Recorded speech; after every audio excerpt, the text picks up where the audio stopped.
જોડિયા તાલુકાના ફીચવાડા ગામે તસ્કરોએ બે મકાનને નિશાન બનાવી 25.82 લાખના સોના ચાંદીના દાગીનાની ચોરી કરી જતા ઉમલ્લા પોલીસે તપાસ શરૂ કરી છે। ઉમલ્લા પોલીસમાંથી મળતી વિગતો અનુસાર ફીચવાડા ગામે રહેતા પ્રવીણસિંહ ગેમલસિંહ સોલંકી પરિવારના સભ્યો તારીખ 14મીના રોજ રાતના જમીને સૂઈ ગયા હતા। દરમિયાન તસ્કરોએ તેમના મકાનને નિશાન બનાવી રસોડાની બારી ખોલી મકાનમાં પ્રવેશ કર્યો હતો અને તિજોરી તોડી તેમાંથી સોના ચાંદીના દાગીના તેમજ રોકડા ₹51,800 મળી કુલ 22,97,000ના માલમત્તાની ચોરી કરી હતી।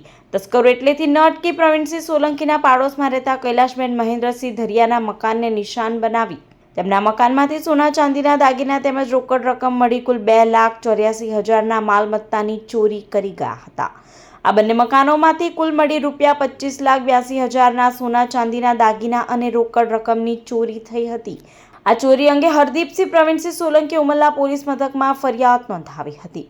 ઉમલ્લા પોલીસે ગુનો નોંધી તસ્કરોને ઝડપી પાડવાના ચક્રો ગતિમાન કર્યા છે।